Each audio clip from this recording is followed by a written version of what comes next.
chose to become a teacher, no? Pero since I'm already stuck with this profession, I already learned to love it, diba? So when you're already in that profession, and then you're already dealing with your different students, no, with of course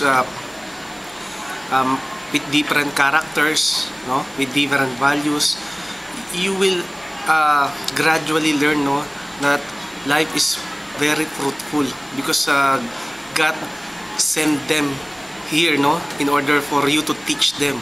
So that's it, no. I'm happy to become a teacher. Teaching is a vocation, so this is my vocation. I want to, shall we say, share my knowledge to the young people, and it is my way of serving God also. When I develop young people to live a better life. I chose to be a teacher because I want to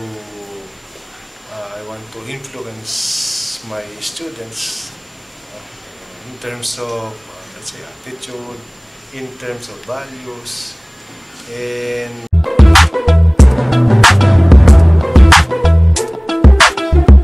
I do not know, pero as much as I can, I would want them to smile. Motivation is important, no, in to enable the students to be encouraged to really study their lessons. One way of motivating them is motivation is intrinsic supposed to be for the students. They must be self-motivated. Motivate them. They have already motivated themselves by way of getting good grades because they want to pass the subject. On my own way of motivating them, I give them assignments for them to study their lessons. Assignments and then recitation every day would also motivate them to study their lessons. Giving them incentives to learn. That is one of my motivation, no, with my students, and also giving them the right attitude and the right values, and also the essence, the mere essence of learning.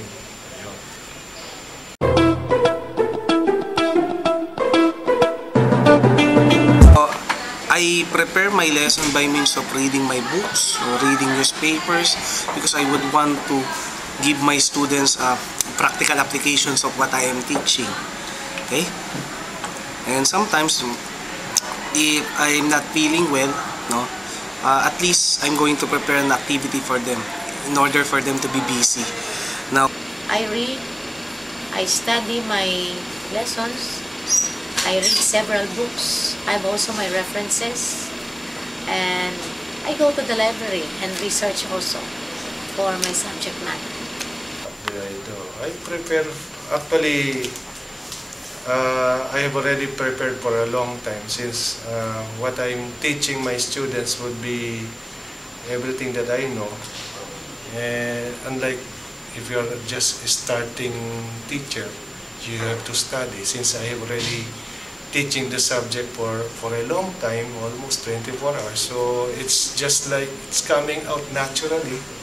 So that is what I am teaching, no? And then some readings to update myself. That would be, I think that would be how I prepare with my lessons, no?